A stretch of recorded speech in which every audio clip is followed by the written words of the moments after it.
చూసారు కదా అలోవెరా. సాధారణంగా మనకి సీజనల్‌గా కొన్ని పెస్ట్‌లయితే వస్తూ ఉంటాయి. చలికాలంలో కూడా కొన్ని రకాల పెస్ట్‌లు వస్తుంటాయి. మొక్కలు కూడా చాలా చక్కగా గ్రో అయ్యే సమయం.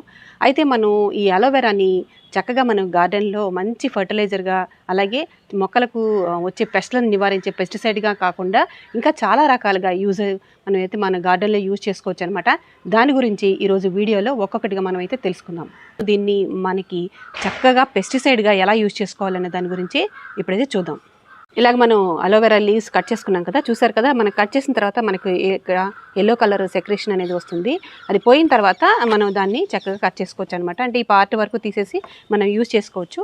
దీన్ని మనం పెస్టిసైడ్గా యూజ్ చేసుకోవడానికి మనకు ముఖ్యంగా కావాల్సినవి ఈ అలోవెరా లీవ్స్ తీసుకున్నాను. దాంతోపాటు మనకి గార్లిక్ అనమాట. గార్లిక్ కూడా మనకి పెస్ట్ల నివారణకు చాలా చక్కగా ఉపయోగపడుతుంది కాబట్టి దీన్ని కూడా నేనైతే కొద్దిగా తీసుకున్నాను. దాంతోపాటు పసుపు తీసుకున్నాను అనమాట. పసుపు కూడా మనకి యాంటీ ఫంగల్, యాంటీ బ్యాక్టీరియల్గా మనకి కొన్ని రకాల పెస్ట్లను నివారించడానికి చాలా చక్కగా ఉపయోగపడుతుంది. దాన్ని కూడా తీసుకున్నాను. దాంతోపాటు మనం చక్కగా మొక్కలకి యూజ్ చేసేటువంటి వేపాకులను కూడా తీసుకున్నాను. చాలా ఫ్రెష్గా ఉన్నాయి ఈ లీవ్స్. వీటన్నిటిని ఉపయోగించి మనం పెస్టిసైడ్ని ప్రిపేర్ చేసుకుంటాం. దీంతోపాటు కొద్దిగా ఇంగువను కూడా తీసుకోవచ్చు అనమాట. ఇంగువ కూడా మనకి ఇన్సెక్టిసైడ్గా, మనకి పెస్టిసైడ్గా యూజ్ అవుతుంది కాబట్టి దీన్ని కూడా మనమైతే తీసుకోవచ్చు. దీనికి ముఖ్యంగా మన గార్డెన్లో వచ్చేటువంటి అఫిడ్స్, మీలీబగ్స్, ఇంకా పౌడరీ మిల్డ్యూ లాంటి రకరకాల పెస్ట్లకి మనకి చక్కగా ఇది చాలా బాగా ఉపయోగపడుతుంది అనమాట. ఇందులో మనకి సైడ్ ఎఫెక్ట్స్ ఏమీ ఉండవు. ఎందువల్లంటే ఇందులో మనం వాడేటువంటివి అన్నీ కూడా న్యాచురల్గా దొరికినవి కాబట్టి సైడ్ ఎఫెక్ట్స్ అయితే ఉండవు. ఇప్పుడు దాన్ని మనం చూద్దాము. ఇలాగా ఈ లీవ్స్ అన్నిటి కూడా తీసేసుకుందాం. వీటిని స్కిన్తో కూడా చిన్న చిన్న ముక్కలుగా కట్ చేసేసుకుందాం.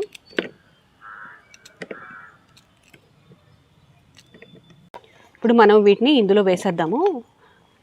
ఇలా చక్కగా మనం ఈ వేపాకులతో పాటు ఇవి వేసుకొని మనం దీన్ని గ్రైండ్ చేసుకోవాలన్నమాట. పసుపు కూడా చాలా గార్డెన్లో చాలా మనకి చక్కగా ఉపయోగపడుతుంది. మనకి పెస్టిసైడ్గా కొంచెం ఇంగువ, అంటే ఎక్కువ వేయకూడదు, ఇంగువ కొంచెం వేస్తున్నాను.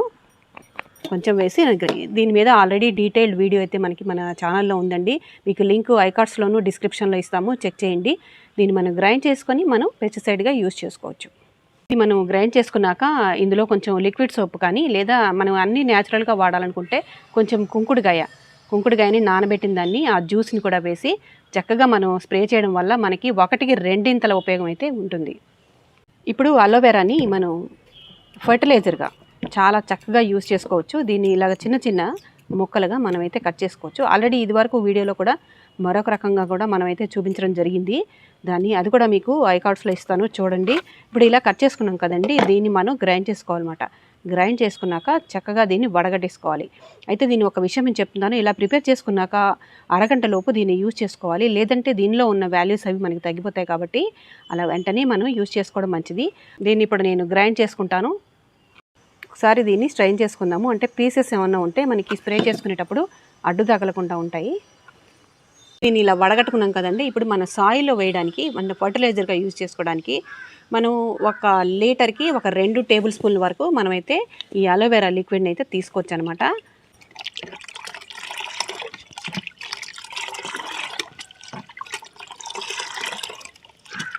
ఇప్పుడు ఈ మనం వంకాయ మొక్క కూడా ఇద్దామండి. చక్కగా మనం అన్ని ప్లాంట్స్కి ఇచ్చుకోవచ్చు, ఎటువంటి సైడ్ ఎఫెక్ట్స్ ఉండవు. ఇప్పుడు మనం మొక్కలకి స్ప్రే చేసుకోవడానికి ఎలా తీసుకోవాలో చూద్దామన్నమాట. ఇది 2 లీటర్స్ బాటిల్ అండి. అంటే లీటర్కి 1 టేబుల్ స్పూన్ వరకు మనం తీసుకోవచ్చు. దీన్ని ఇలా వేసుకున్నాక చక్కగా మనం ఫోలియో స్ప్రే చేయడం వల్ల చాలా చాలా యూజ్ అవుతుంది. అయితే మనం ఈ ఫోలియో స్ప్రే అనేది ఈవినింగ్ టైమ్స్ చేసుకోవడం అనేది better option.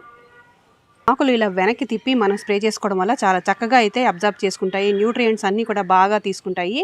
Evening time spray చేసుకోవడం అనేది చాలా మంచిదనమాట. ఇలా బ్యాక్ సైడ్ తిప్పి స్ప్రే చేసుకోండి. ఇలా చేసుకోవడం వల్ల న్యూట్రియంట్స్ బాగా అబ్జర్వ్ చేసుకోవడానికి మనకి చక్కగా యూజ్ అవుతుందన్నమాట. చూసారు కదా, ఇలా తీసుకోండి ఎప్పుడు కూడాను. 2 వైపులా, అంటే పైన కింద కూడా మనం స్ప్రే చేసుకోవడం వల్ల మనకి బెస్ట్ రిజల్ట్స్ అయితే ఉంటాయి.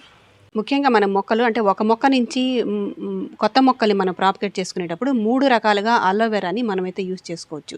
ఒకటి ఏంటంటే, మనం గులాబీ లాంటి వాటికి కొత్తగా మనం మొక్క నుంచి కనుక కొత్త మొక్కలు ప్రాపగేట్ చేసుకునేటప్పుడు అలోవెరా స్కిన్ తీసేసి ఆ జెల్లో కనుక దీన్ని బాగా డిప్ చేసి కాసేపు ఉంచిన తర్వాత అప్పుడు మనం మొక్కల్ని ప్రాపగేట్ చేసుకుంటే మనకి మంచి రిజల్ట్ అయితే ఉంటుంది. ఈ అలోవెరాని ఇలా పీసెస్గా కట్ చేసుకున్నాం కదా, దాన్ని ఇలాగా మనం లోపలికి గుచ్చి మనం పెట్టుకోవడం వల్ల మనకి చక్కగా మనకి రూట్స్ అవి డెవలప్ అవుతాయి, మొక్కకు కూడా పోషకాలు కూడా అందుతాయి, చక్కగా వస్తుందన్నమాట. ఇలా కూడా మనం చేసుకొని చక్కగా దీన్ని సాయిల్లో అనేది చూసారు కదా ఇలా పెట్టుకున్నాను అనమాట. అంటే మనకి కణుపులు ఉంటాయి, వాటిల్లో ఇలా గుచ్చుకొని మనం చక్కగా దీన్ని లోపలికి పెట్టేసుకోవచ్చు. ఈ అలోవెరా మనకి చక్కగా రూటింగ్ హార్మోన్గా బాగా ఉపయోగపడుతుంది. ఇంతే కాకుండా మనం ఎయిర్ లేయరింగ్ చేసేటప్పుడు కూడా అలోవెరాని మనం అయితే యూజ్ చేసుకోవచ్చు. మనం సీడ్స్ పెట్టుకున్నప్పుడు జర్మినేషన్కి మనకి చక్కగా బాగుండడానికి 1 లీటర్కి 1 టీ స్పూన్ మనం యూజ్ చేసి అలోవెరా జ్యూస్ని మనం దీనికి యూజ్ చేయడం వల్ల మనకి మంచి రిజల్ట్స్ అయితే ఉంటాయి. మనకు వారానికి ఒకసారి దీన్ని అయితే యూజ్ చేసుకోవచ్చు అనమాట. మొక్కలని మనం సీడ్స్ జర్మినేట్ అయిన తర్వాత మనం ట్రాన్స్ప్లాంట్ చేసుకుంటాము. అప్పుడు మనకి మొక్కలు మనకు ఉండే వాతావరణాన్ని బట్టి కొంత షాక్ గురయ్యే అవకాశం ఉంటుంది. అంటే టెంపరేచర్స్ ఎక్కువ ఉండొచ్చు, తక్కువ ఉండొచ్చు, ఏదైనా సాయిల్ కూడా తేడా వస్తుంది, అట్మాస్ఫియర్ కూడా తేడా వస్తుంది. ఆ షాక్ గురవకుండా కూడా మనకి అలోవెరా లిక్విడ్ అనేది చక్కగా ఉపయోగపడుతుంది. మనకు 1 లీటర్కి మనకి ఈ 1 టేబుల్ స్పూన్ దీన్ని మిక్స్ చేసి దీన్ని యూజ్ చేసుకోవచ్చు. బాగా అవసరం ఉందనిపిస్తే 3 డేస్ వరకు కూడా దీన్ని అయితే ఇచ్చుకోవచ్చు అనమాట. కొద్ది కొద్దిగా లీటర్లో వాటర్లో మనం దీన్ని మిక్స్ చేసి ఇచ్చుకోవచ్చు. చూసారు కదా, ఈరోజు మన ఇంట్లో ఉండేటువంటి అలోవెరాతో మన గార్డెన్లో మొక్కలకి చాలా రకాలుగా మనమైతే యూజ్ చేసుకున్నాము. దాని గురించి విషయాలు తెలుసుకున్నాం కదా. వీడియో నచ్చితే తప్పకుండా లైక్ చేయండి, అలాగే నా ఛానల్కి సబ్స్క్రైబ్ చేయడం మర్చిపోకండి. మీ సపోర్ట్ని అయితే నాకు ఎప్పుడు ఇస్తూ ఉండండి. Thank you.